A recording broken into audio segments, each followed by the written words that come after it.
बिस्मिल्लाहिर्रहमानिर्रहीम। अस्सलाम वालेकुम रहमतुल्लाहि व बरकातुहू। अल्लाह पाक आप सबको ईमान, सेहत और तकवा की बेहतरीन हालतों में रखें। स्टूडेंट्स, हमने सोप इंडस्ट्री से स्टार्ट करना है। सबसे पहले हम सोप की डेफिनेशन देख लेते हैं।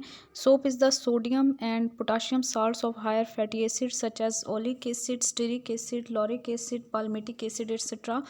सोप जो होते हैं वो साल्ट्स होते हैं, सोडियम या पोटाशियम के साल्ट्स होते हैं ऑफ हायर फैटी एसिड्स, जैसे कि oleic acid, stearic acid, lauric acid, palmitic acids वगैरह।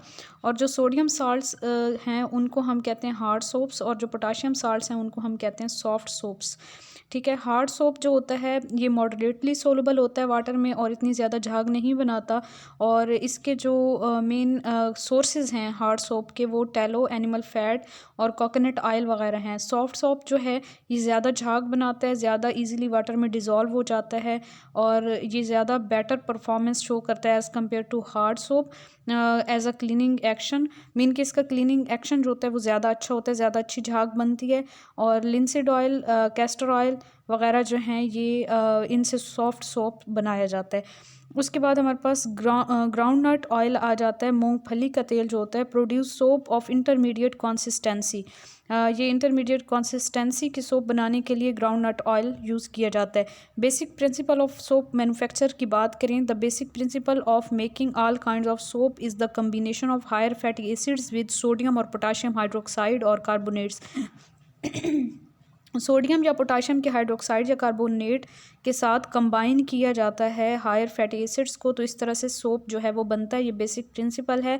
Shaving creams, liquid soaps and shaving creams, liquid soaps are well known examples of soft soap. Soft soaps की example में shaving creams और liquid soaps आ जाते हैं, जबकि बाकी जो टाइप्स हैं सोप्स की वो हार्ड सोप्स में आ जाती हैं। इन मॉडर्न टेक्नोलॉजी ऑयल और fat is the first hydrolysed into glycerol. Modern technology में सबसे पहले ऑयल या फैट को ग्लिसरोल में चेंज किया जाता है and the fatty acids and which are then neutralised by adding alkali to form soap. Mean के ऑयल या फैट को ग्लिसरोल या फिर फैटी एसिड में चेंज किया जाता है और फिर उनकी न्यूट्रलाइजेशन की जाती है बाय एडिंग अल्कली, और इस तरह से सोप बनता है। This procedure is quicker, better controlled and makes the recovery of by product glycerol easier. Glycerol जो है वो बाई प्रोडक्ट होता है और उसको ईजिली रिकवर किया जा सकता है इस प्रोसेस से।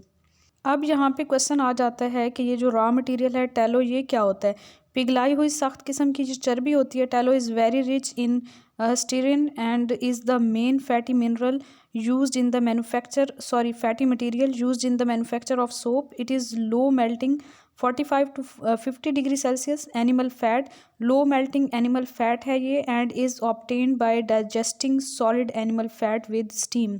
And the grade of tallow to be used depend upon the quality of soap to be manufactured. Depend करता है कि क्या क्वालिटी हमने सोप की रखनी है, उसके अकॉर्डिंग हम टैलो को लेते हैं। मीन पिघलाई हुई जो सख्त चर्बी होती है और इसकी ये लो मेल्टिंग एनिमल फैट होती है।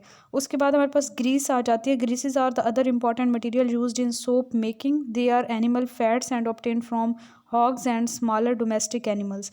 ये भी एनिमल फैट्स होती हैं, इनको हॉग्स या बाकी स्मॉलर डोमेस्टिक एनिमल से लिया जाता है एंड दे आर इधर रिफाइंड बाय सॉल्वेंट एक्सट्रैक्शन और बाय स्टीम रेंडरिंग। तो इनमें से किसी भी एक प्रोसेस से इनकी रिफाइनिंग की जाती है। रॉ मटेरियल्स की बात करें, सोर्स ऑफ ग्लाइसराइड्स जो हैं सोप मैन्युफैक्चर में, main sources of slow lathering hard oils are given below.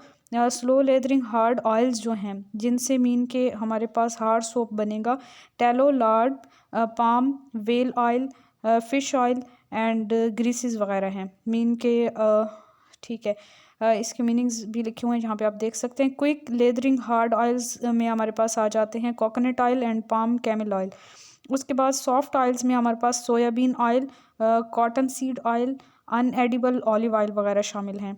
Rosin क्या चीज़ होती है? It is plant exudation. Rosin जो है it is plant exudation product which mainly contains abietic acid. तारपीन का तेल निकालने के बाद बचने वाली जो राल होती है उसको हम रोजिन कहते हैं। and the colorless variety of the rosin is used in the manufacturing of laundry soap. Laundry soap में colorless varieties की use की जाती हैं and dark variety is used in the manufacturing of colored soap. Colored soap में dark varieties की use की जाती है. Rosin makes leather formation faster. झाग ज़्यादा तेज़ी से बनती है रोजिन की वजह से. Increases the cleansing action of soap and also in the softening of hard soaps. और इसने जो है वो झाग ज़्यादा बनानी होती है. Rosin requirement of tallow soap is about 40 to 50% while that of greases is only 25%. tallow soap अगर हम बना रहे हैं तो 40 to 50% रोजिन यूज़ करते हैं और अगर हम ग्रीस सोप बना रहे हैं तो फिर हम 25% रोजिन यूज़ करते हैं. कास्टिक सोडा की बात करें तो in soap making block form of the sodium hydroxide is generally employed anyhow it is available in the form of the flakes यानी कि छिलकों की शक्ल में, blocks and sticks as well as in solution of various strengths. Caustic soda किसी भी इनमें से किसी भी शक्ल में हो सकता है, फ्लैक्स की शक्ल में, ब्लॉक्स की शक्ल में, स्टिक्स की शक्ल में या फिर सोल्यूशन की शक्ल में. Special quality soft soaps, shaving creams make use of caustic potash of 18.5 to 20% strength. Caustic potash जिसकी स्ट्रेंथ 18.5 to 20% हो सकती है उसको स्पेशल क्वालिटी सॉफ्ट सॉफ्ट्स में यानी कि शेविंग क्रीम्स वगैरह में यूज़ किया जाता है. नेक्स्ट सोडियम क्लोराइड है. It is use for salting out of soap. Soap की साल्टिंग आउट के लिए सोडियम क्लोराइड को यूज़ किया जाता है. अबाउट 12.5 पार्ट पर 100 part of oil to be saponified is used. 100 part of oil के लिए 12.5 पार्ट्स जो है वो सोडियम क्लोराइड को यूज़ किया जाता है. बाइंडिंग मटेरियल्स क्या होते हैं? We can improve the cleansing capacity of ordinary soap by adding certain binding materials. Cleansing capacity को इंक्रीज़ करने के लिए बाइंडिंग मटेरियल्स ऐड किए जाते हैं जैसे कि sodium silicate 5%, soda ash Na2CO3 and trisodium phosphate Na3PO4 हैं and borax Na2B4O7.10H2O. The binding material improve soap texture. Binding material के नेम आप इनके फार्मूले याद रखें. ये सोप के टेक्सचर को इंक्रीज़ करते हैं. Correct the alkalinity of solution and prevent the formation of प्रिसिपिटेट्स in hard water. और जो है ना वो प्रेसिपिटेट्स वगैरह नहीं बनने देते हार्ड वाटर में. ठीक है. फिलर्स क्या होते हैं? द बल्क और weight of the soap is increase by adding certain fillers. Soap के वेट को इंक्रीज़ करने के लिए उसमें कुछ फिलर्स ऐड किए जाते हैं जैसे कि टाल्क है, मैग्नीशियम सल्फेट की कोई भी शक्ल जो नरम परतों की सूरत में पाया जाता है उसे टाल्क कहते हैं. 5 to 10% इसे यूज़ किया जाता है. स्टार्च को 2% यूज़ किया जाता है. और ग्लोबल साल्ट, पर्ल ऐश है, K2CO3 सनतों में काम करने वाला और विदाउट अफेक्टिंग द डिटर्जेंसी. ठीक है. ये सारे जो हैं फिलर्स हैं. फिलर्स में हमारे पास टाल्क आ जाता है, स्टार्च, ग्लोबल साल्ट और पर्ल ऐश शामिल हैं. Colouring matter, organic dyes and inorganic pigments are generally used. Colouring matter के तौर पे ऑर्गेनिक डाइज और इनऑर्गेनिक पिगमेंट्स को यूज़ किया जाता है. Common colouring matters are as follows. इसमें methyl violet for violet shade and Bismarck brown for brown shade and rhodamine और सेफ्रामीन जो है रेड कलर के लिए इन्हें यूज़ किया जाता है. जिंक ऑक्साइड को वाइट कलर के लिए, क्रोम ग्रीन को ग्रीन कलर के लिए, कैडमियम येलो और मेटानिल येलो को येलो कलर के लिए यूज़ किया जाता है. और अल्ट्रा मैरीन और मिथाइलिन ब्लू को ब्लू कलर के लिए, eosin for pink and vermilion for rose shade. Intermediate shades are can be prepared by mixing these colouring material. इन कलरिंग मटेरियल्स को एक दो या दो से ज़्यादा को मिक्स करके हम फिर इंटरमीडिएट कलर्स भी यूज़ कर सकते हैं, शेड्स भी ला सकते हैं अपने सोप के अंदर. परफ्यूम्स भी यूज़ किए जाते हैं सोप के अंदर. The essential oils known as perfumes impart fragrance to the soap.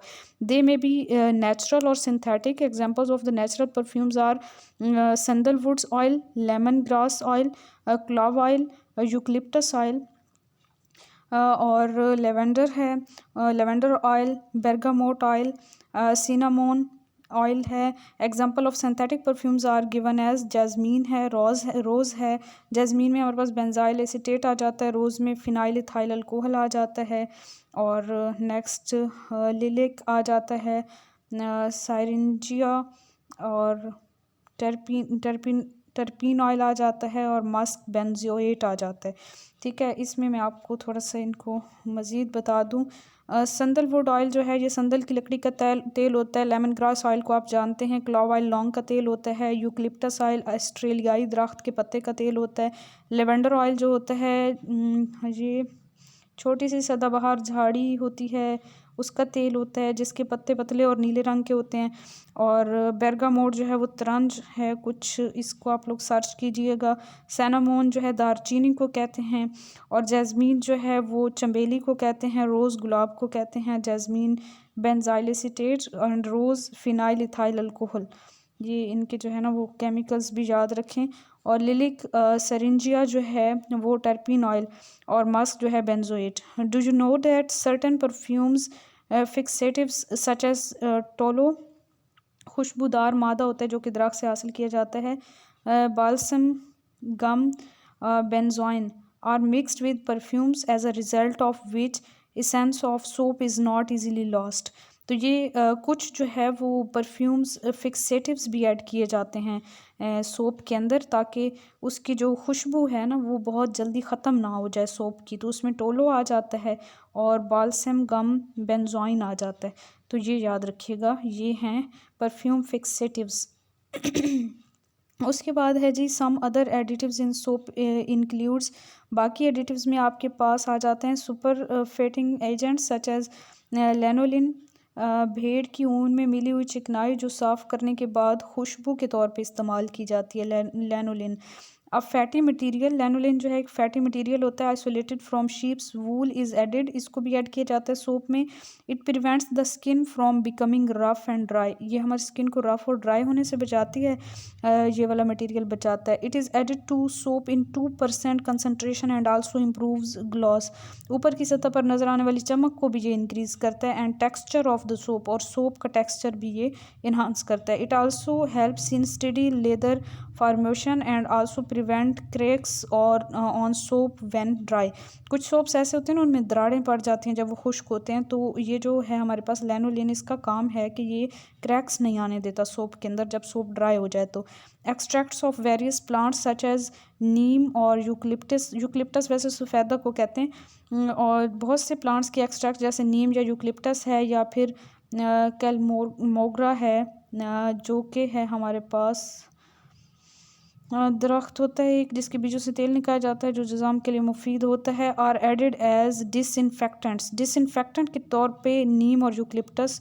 और कैलमोग्रा को यूज़ किया जाता है। और mercuric iodide is added as germicide, mercuric iodide को जर्मीसाइड के तौर पे यूज़ किया जाता है in mercury soap, mercury soap में जर्मीसाइड के तौर पे मर्क्यूरिक आयोडाइड को यूज़ किया जाता है। Sulphur is added as a cure for dandruff, sulphur को डैंड्रफ की ट्रीटमेंट के लिए यूज़ किया जाता है। एंड पिंपल्स, और पिंपल्स के लिए हेक्साक्लोरोफीन जो है इसको यूज़ किया जाता है an effective germicide against skin microorganisms, hexachlorophene को इफेक्टिव जर्मिसाइड के तौर पे यूज़ किया जाता है against skin micro organisms.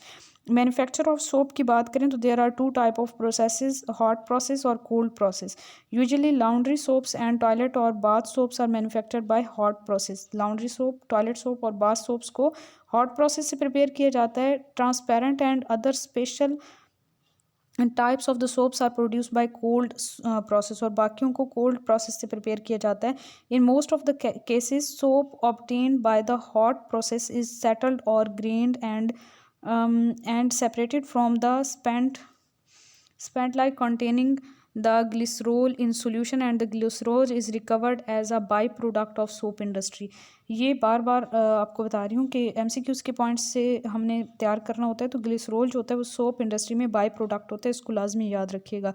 Hot process is of 2 type, hot process further हमारे पास 2 टाइप्स के होते हैं, एक बैच प्रोसेस होता है और एक कंटिन्यूस प्रोसेस होता है। वैसे अगर देखा जाए कि सोप मैन्युफैक्चरिंग के जो प्रोसेसेस हैं उसमें ये 2 प्रोसेसेस भी शामिल हैं, ये हॉट प्रोसेस में तो शामिल नहीं है, वैसे आप लोग इनको याद रखिएगा।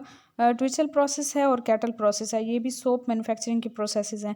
बैच प्रोसेस क्या होता है? It is carried out in soap cattle, इसको हम कैटल प्रोसेस भी कहेंगे। बैच प्रोसेस को सोप कैटल में से जो है ये कैरिड आउट किया जाता है। मेड ऑफ राइवेटेड स्टील प्लेट्स, इसमें स्टील की प्लेट्स होती हैं जिनमें रूटें लगी हुई होती हैं।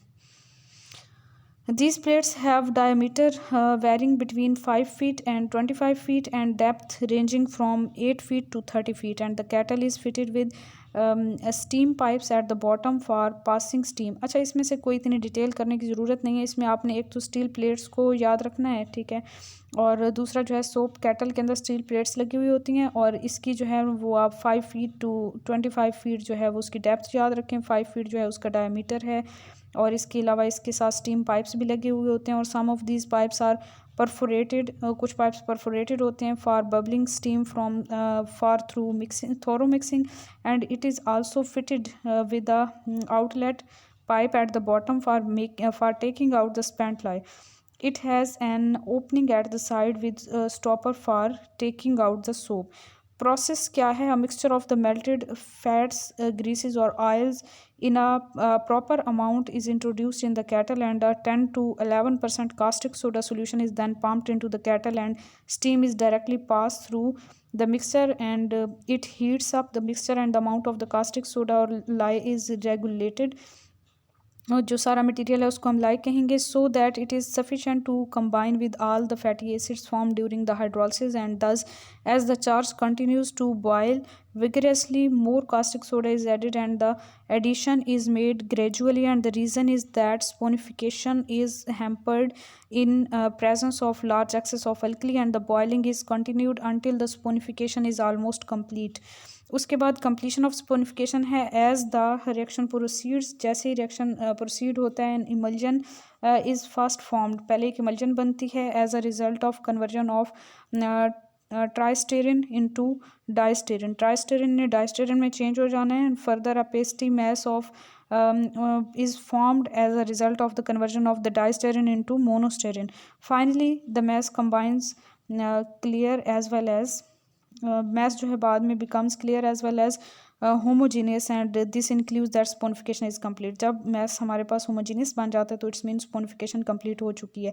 Soap on the upper layer, the final clear mass contains soap. जो final clear layer हमारे पास आ जाती है उसमें soap present होता है, water, glycerol, and unused alkali and some sodium salts like NaCl, NO2, CO3 and Na2SO4 as impurities. After complete saponification, the steam is cut off and some dry salt NaCl is scattered over the surface. steam को cut off करके NaCl को हम ऊपर जो है वो scatter करेंगे, and sodium chloride forms brine solution with the water present in the mass, and the boiling is again continued until soap which is insoluble in brine gets precipitated.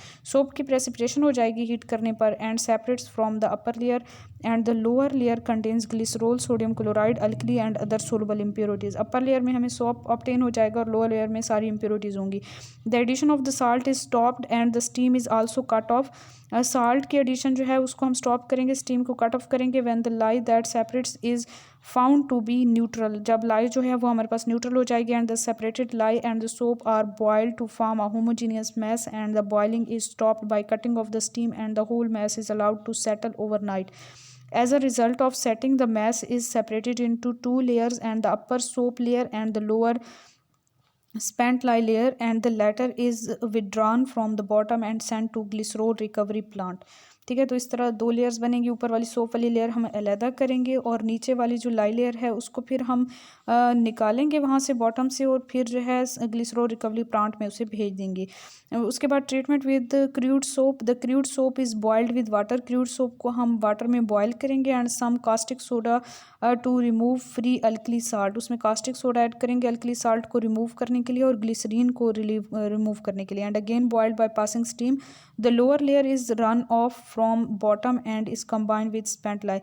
उसमें फिर उसी तरह लोअर लेयर में spent lye आ जाएगी, and the last traces of the unsaponified oil and the fat are then precipitated as sodium soaps by first boiling with the water and then with the sodium hydroxide several times. The soap is insoluble in strong alkali, and when it becomes grainy, the steam is cut off and the mass is allowed to settle, and the spent lye is withdrawn from the bottom and mixed with earlier spent lye, and the soap is now hydrated by addition of the large amount of the water, and when the water is absorbed by the soap it attains the proper quality. The whole mass is then boiled and then allowed to settle for several days. As a result, 3 layers are formed. अब यहाँ पे 3 layers बनेंगी. The upper pure neutral soap layer, and the middle colored soap layer, and the bottom aqueous layer which contains some alkali.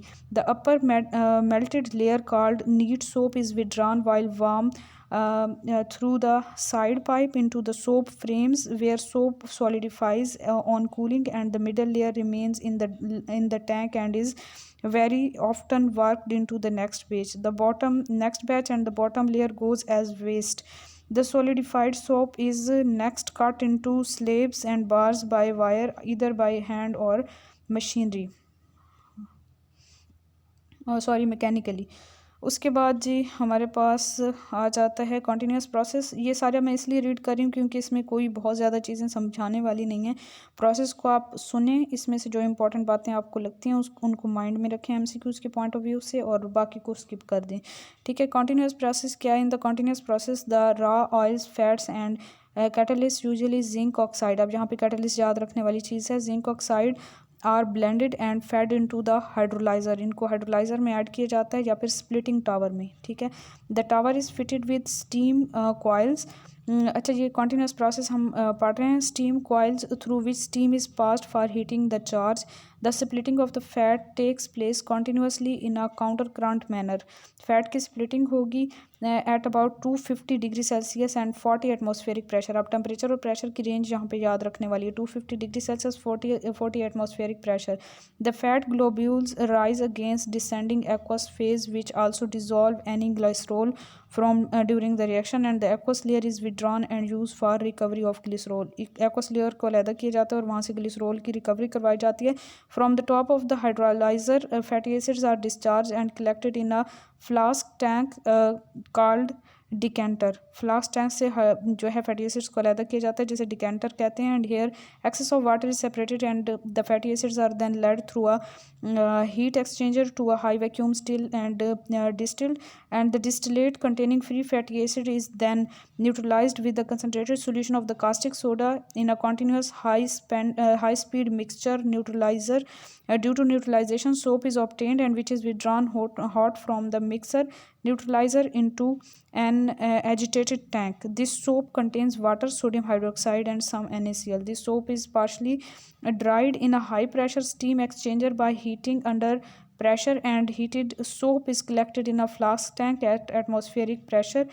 The pasty mass thus obtained is mixed with requisite amount of air and cooled to about 65 degrees Celsius. Soap is continuously extracted and at this temperature and collected into soap frames where it solidifies on cooling, and it is then cut into slabs and barbs as usual. The continuous process takes about a day to complete. एक दिन लग जाता है continuous process को complete होने में, and the process has against several days required by the batch process, and the solid soap is thus obtained contains about 70% soap. Solid soap में 70% soap होता है, 30% water and 0 to 2.5% NaCl, and it is good for household soaps। ये हमारे पास manufacturing of soap by continuous process की diagram है, इसको भी आप लोग देख सकते हैं, स्क्रीनशॉट ले सकते हैं। मैं यहाँ पे आपको एक बार दिखा देती हूँ, और चाहें तो प्रैक्टिस कर लें और इन स्टेप्स को अपने माइंड में रख लें। ठीक है, तो यह ज़्यादा बेटर होगा बजाय इसके कि आप रट्टा लगाएं। उसके बाद जी हमारे पास आ जाता है लॉन्ड्री सोप। द फिलर्स और builders such as sodium silicate, sodium phosphate, sand ash and rosin soap C19, H39, CWNA are added in various proportions in preparing laundry soap. The neat soap pumped from the kettle is treated with sodium silicate solution 30% and soda ash 2 to 5%, either alone or with borax 1%, in a crusher or a paddled mixer. The mixture is crushed until homogeneous, and the homogeneous mass is transferred to frame and then cooled, and the solidified mass is then cut into bars and slabs. Fillers या builders जो होते हैं ना laundry soap में, वो होते हैं sodium silicate, sodium phosphate या सैंड ऐश, और रोजिन सोप में रोजिन सोप जिसका फार्मूला होता है C19, H39, CWNA, इनको जो है वो ऐड किया जाता है डिफरेंट प्रोपोर्शंस में। ठीक है, तो ये आप इनके जो है वो नेम याद रखें, इनकी परसेंटेज याद रखें। Sodium silicate solution 30%, soda ash 2 to 5%, और बोरिक्स जो है वो 1%।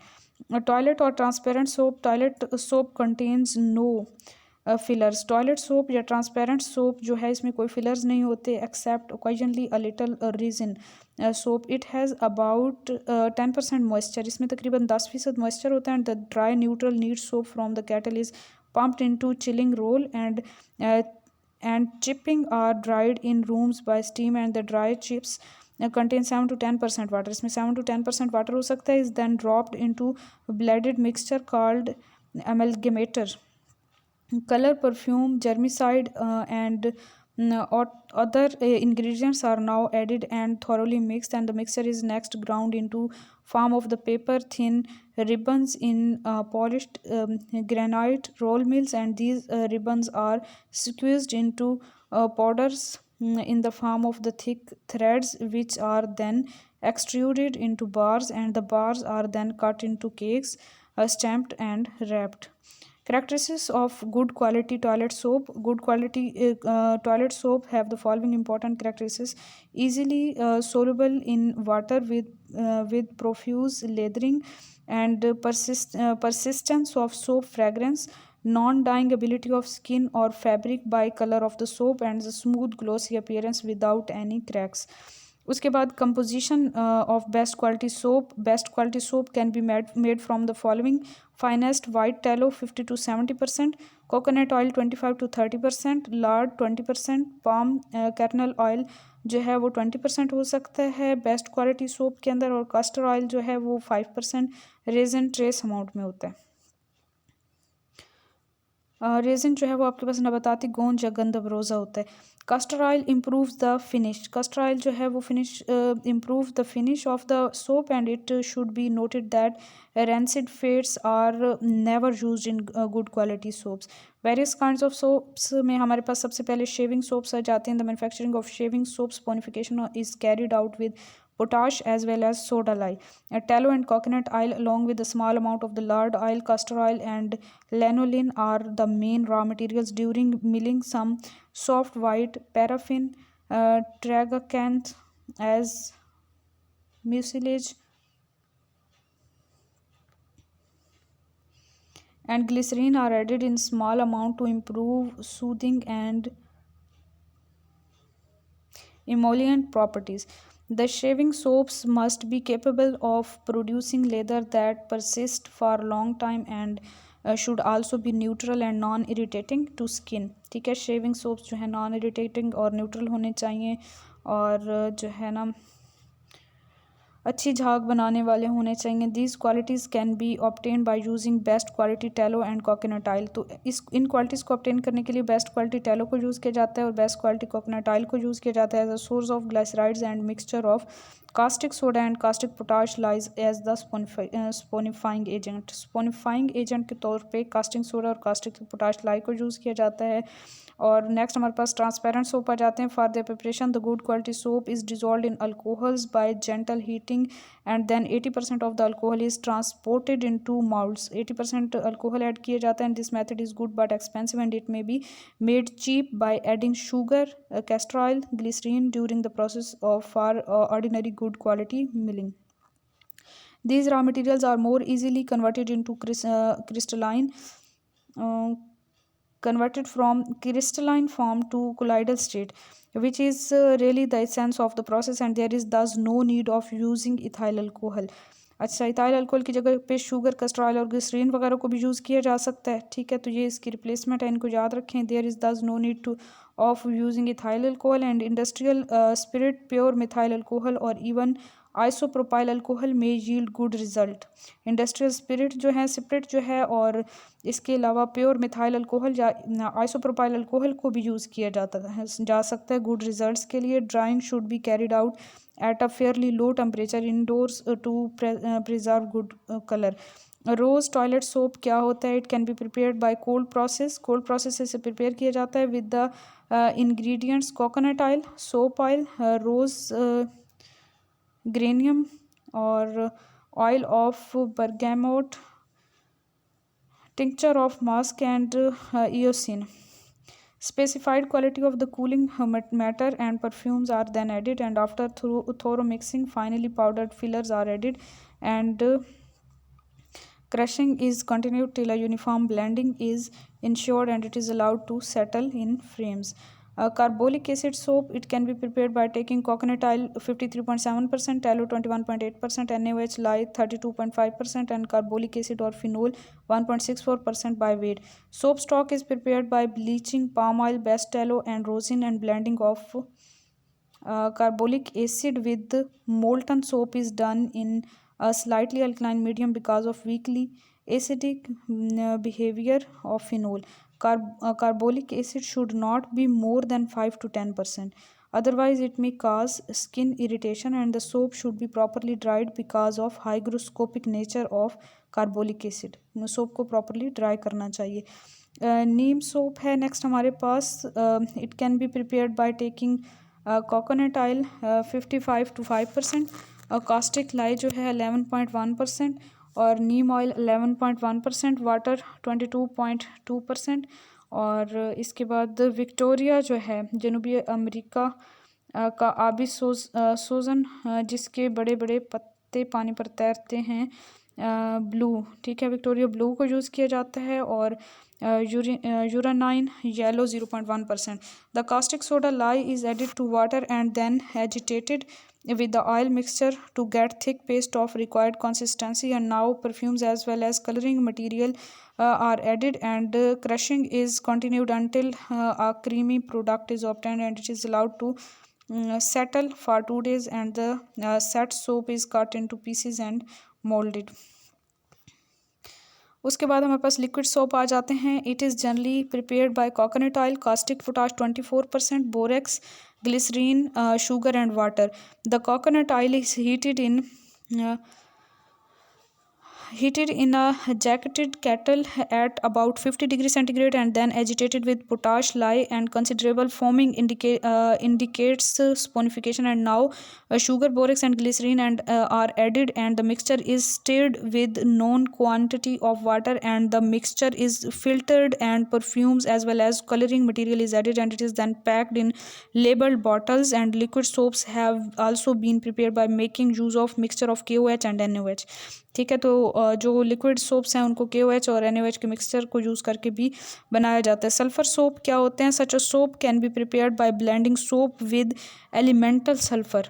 ठीक है, सोप को एलिमेंटल सल्फ़र के साथ ब्लेंड किया जाता है. And coconut oil 1 part, soap 9 parts, and sublimed sulfur 1 part are crushed with perfumes and coloring matter to get a homogeneous thick paste, and it is allowed to set in frames, and these soaps are generally used for skin diseases.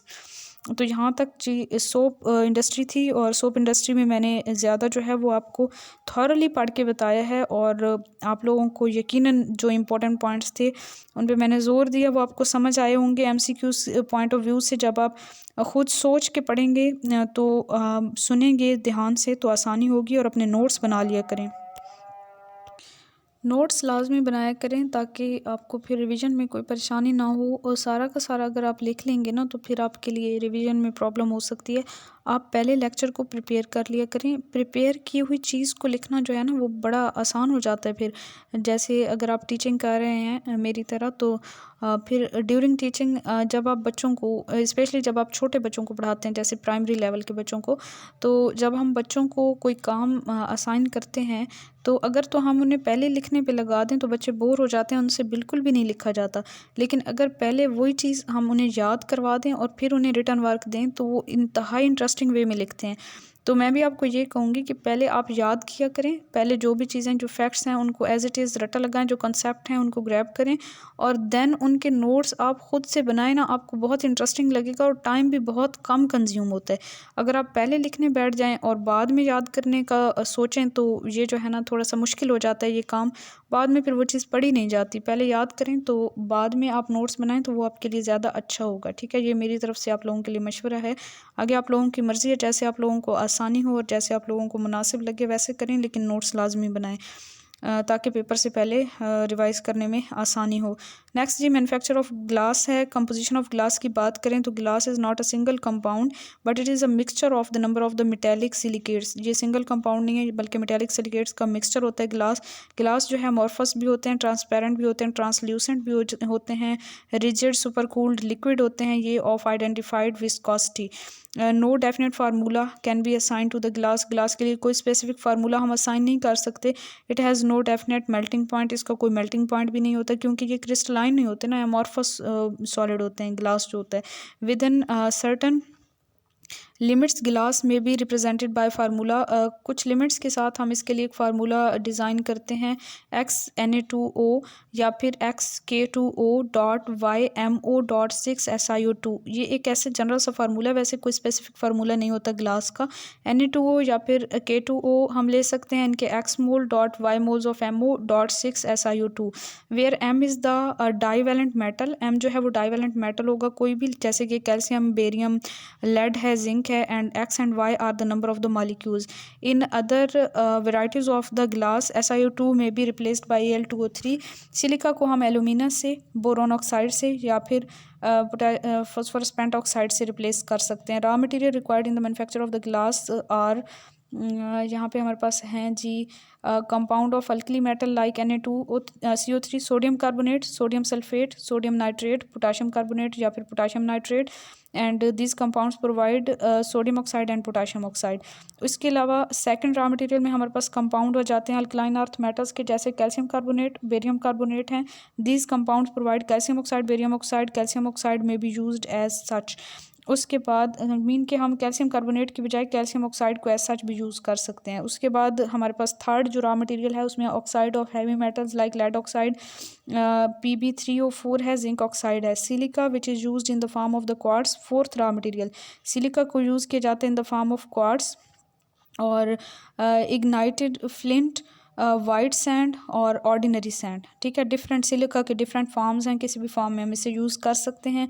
Quartz की form में use कर सकते हैं, ignited flint की form में use कर सकते हैं और वाइट सैंड की फॉर्म में या फिर ऑर्डिनरी सैंड की फॉर्म में। CA3PO4 twice oxide of AS and SB are used when opalescent glass is to be prepared. Raw material used in the presence of the glass usually contain FeO and Fe2O3 as impurity। Raw material जो use करते हैं ना हम, उनमें impurities होते हैं FeO या Fe2O3। FeO gives green color to the glass whereas Fe2O3 impart light yellow color। ये याद रखें कि FeO जो है वो ग्रीन कलर इम्पार्ट करता है ग्लास को और Fe2O3 yellow, light yellow tint जो है वो देता है ग्लास को। उसके बाद हमारे पास नेक्स्ट आ जाता है to the glass in order to get colourless glass, oxidizing agent like MnO2, KNO3 वगैरह जो है इनको हम ऐड करते हैं along with raw material and these oxidising agent called decolourisers. ये जो MnO2 मैंगनीज ऑक्साइड और KNO3 पोटाशियम नाइट्रेट है, ये ऑक्सीडाइजिंग एजेंट हैं और इनको हम डीकलराइजर्स भी कहते हैं। इंपॉर्टेंट पॉइंट है, याद रखें।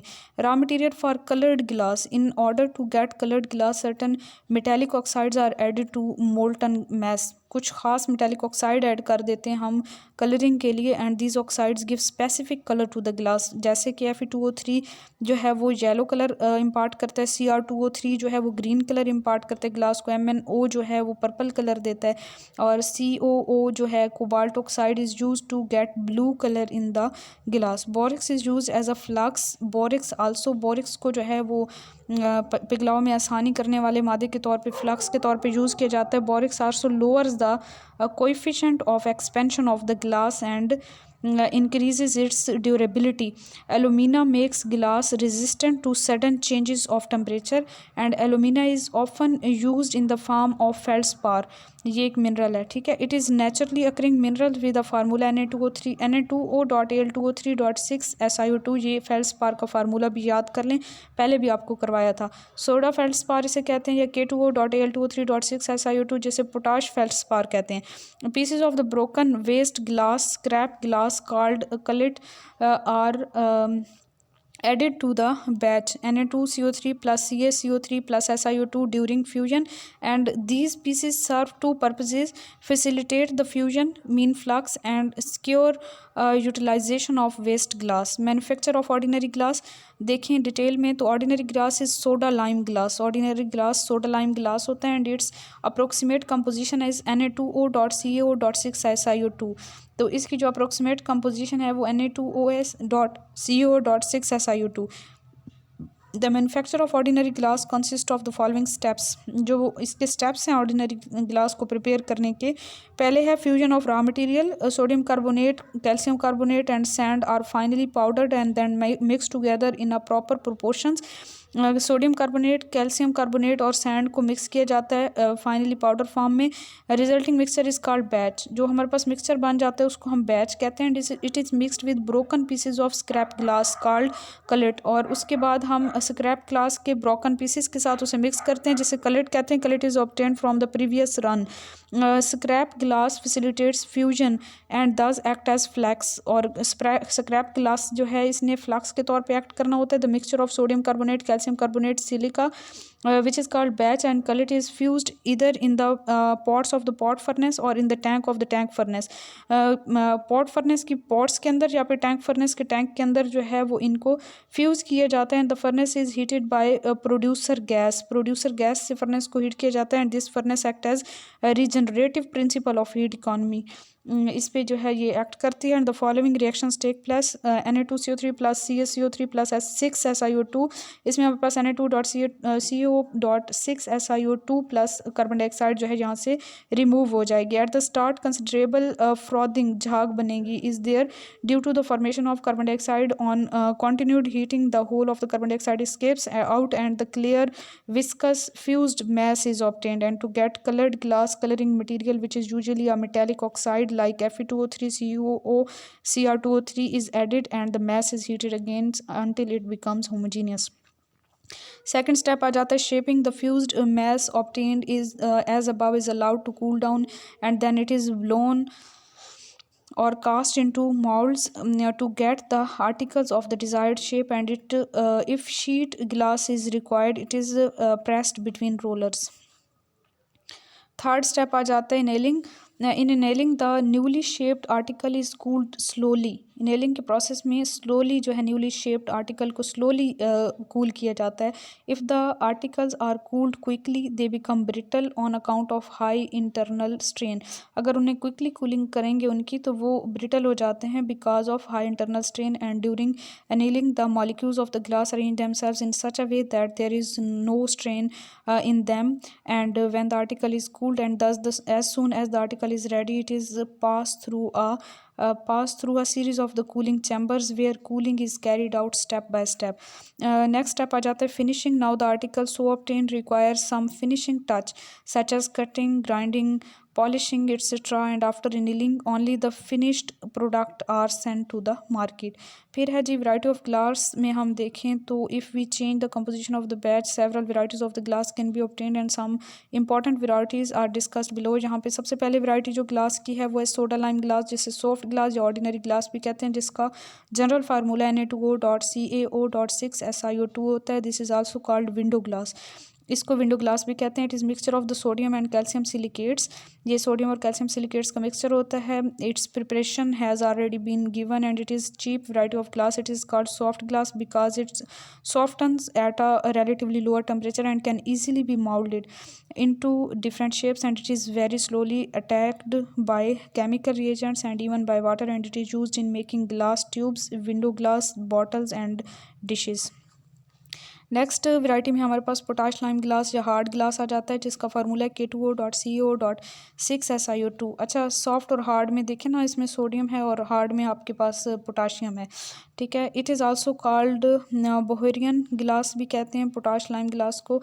And it is mixture of potassium and calcium silicates and the batch use for its preparation consist of a mixture of K2CO3 limestone CaCO3 and sand SiO2. It fuses with difficulty and is quite resistant to the reaction of the water and acids, and it is used in making combustion tubes and chemical apparatus which can withstand high temperature.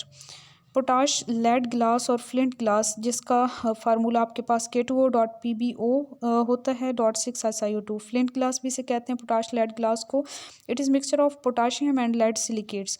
The batch use for its preparation consist of K2CO3 red lead and sand. It is lustrous and transparent product. It reflects light much better than other type of glasses and it has high refractive index. It is soft and scratches easily because of its high refractive index, and some varieties of the flint glass are used in making artificial gems and decorative articles. It is also used in making prisms, lenses, optical instruments and electric bulbs. Next variety है Jena glass. It is special type of the glass and is mixture of the barium and zinc boro alumino silicates. This glass contains BaO, ZnO, Al2O3 and B2O3.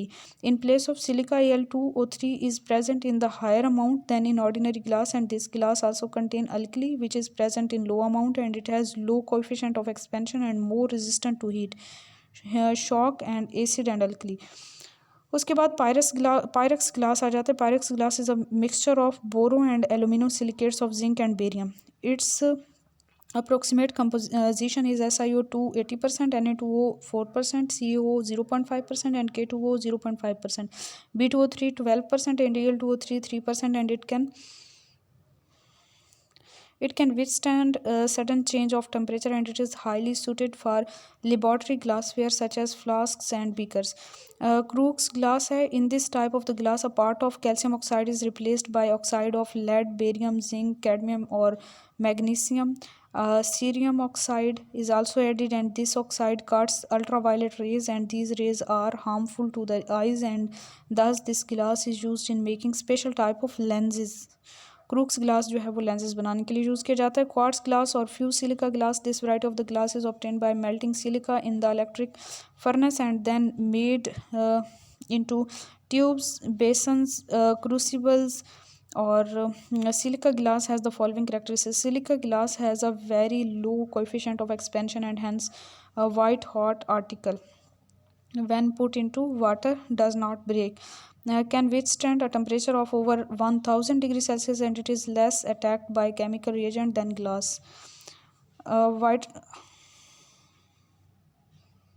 Vitrocil is an opalescent form of the quartz glass and is cheaper than the transparent glass. अच्छा जी, ये विट्रोसिल जो है ये एक ऐसा शीशा होता है, क्वार्ट्स की एक किस्म है ये, जो कि चीपर है देन ट्रांसपेरेंट ग्लास, और इसका दूधिया सा कलर होता है. Crown glass a partial replacement of silica by phosphorus pentoxide gives crown glass. अगर हम सिलिका की बजाय फॉस्फोरस पेंटॉक्साइड यूज़ कर दें तो हमारे पास क्राउन ग्लास आ जाता है. Next, safety glass. It is represented by placing a layer of the transparent plastic, usually a sheet of the vinyl acetate resin, between two layers of the glass by means of suitable adhesive. and mean के दो glass के layers और centre में एक plastic की layer आ जाएगी. Plastic की mean की एक शीट आ जाएगी, जैसे विनाइल एसीटेट रीज़न है, और किसी स्पेसिफिक एडहेसिव के साथ उन्हें बाइंड कर दिया जाता है आपस में. And the three layers are joint together tightly by the action of the heat and pressure, and it is used in making wind screens of automobiles, aeroplanes, railways, trains, etc. Do you know that the safety glass does not break easily under ordinary impact? This is the reason for the name safety glass. Easily ये टूटता नहीं है, इस वजह से इसे safety glass कहते हैं, और unbreakable glass given to it. However, it does break under heavy impact, but the articles of the glass do not shatter because they are held by plastic. वो बिखरते नहीं हैं, मीन की ज़्यादा तबाही नहीं लेके आएंगे. Enamel क्या होता है? Sometimes glass is rendered opaque by substance such as tin dioxide, antimony oxide, barium sulfate, and is called enamel. अच्छा जी, अगर तो हम गिलास के साथ उसको जो है ग्लास को ओपेक कर दें, जिसमें से रोशनी ना गुजर सके, कुछ स्पेसिफिक सब्सटेंसेस ऐड कर दें, जैसे tin dioxide, antimony oxide, barium sulphate वगैरह ऐड कर दें, तो उसे हम इनेमल कहते हैं. Mostly we get white enamel like glass. Enamel may be variously coloured by adding suitable colouring material. Enamel is used for enamelling iron articles, signboards, nameplates, gold, silver, and ornaments, and various other materials. What is devitrification of glass? Devitrification of glass क्या होता है? If glass articles are left unused for a long time or are cooled extremely slowly during annealing, they gradually lose their transparency and turn opaque, due to the reason that some of the metallic silicates of which the glass is made crystallize out, and the glass is then said to have devitrified. तो डिवाइट्रीफाइड हो जाता है glass अगर ज़्यादा देर पड़ रहे, ज़्यादा लंबे अरसे तक उसे यूज़ ना किया जाए, या फिर जो है वो उसको ऐसे ही रख छोड़ें, तो वो जो है उसमें क्रिस्टल्स बन जाते हैं मेटेलिक सिलिकेट के और वो ओपैक हो जाता है, ट्रांसपेरेंसी लूज़ कर देता है, तो उसको हम कहते हैं कि वो डीवाइट्रिफाइड ग्लास है। ट्रांसपेरेंट प्लास्टिक और थर्मोप्लास्टिक क्या होता है? Glass is unsuited for a number of purposes since it is brittle and is fragile. In recent years, it has been replaced such uses by transparent plastic, a plastic consist of highly polymerized substances like glass. It softens on heatings and assumes any given shape and therefore called thermoplastic. The interlinking of the molecules in the polymerized mass gives it hardness as well as complete insolubility. तो transparent plastic जो है वो भी बिल्कुल glass की तरह ही नज़र आती है. Something about glass textile. Recently, glass textile have come into use on a large scale, and the filaments are now drawn much thinner than ever before.